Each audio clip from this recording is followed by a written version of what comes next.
Using sheet metal caps to cover wood or steel sleeper curbs is common, but also one of the biggest mistakes made in commercial roofing.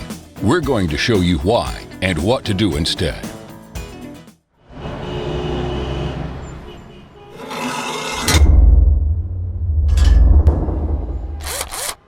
The problem with using sheet metal sleeper caps is not with the roofing or the caps themselves. The problem is how equipment is attached. The only way to fasten equipment down is to drill and screw right through the top of the cap, penetrating the watertight barrier.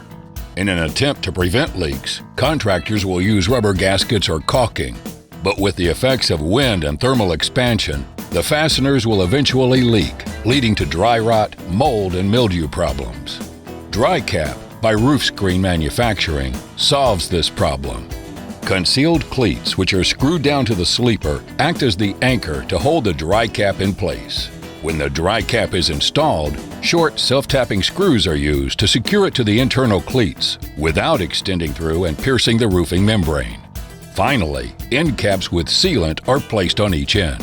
T-slots on the top of the DryCap allow anything to be securely anchored down without penetrating the top of the cap. Any type of equipment, from pipes to air conditioners, can be mounted to the DryCap system.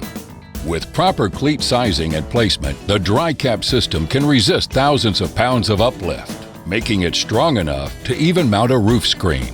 DryCap, a structural sleeper cap system that will never leak.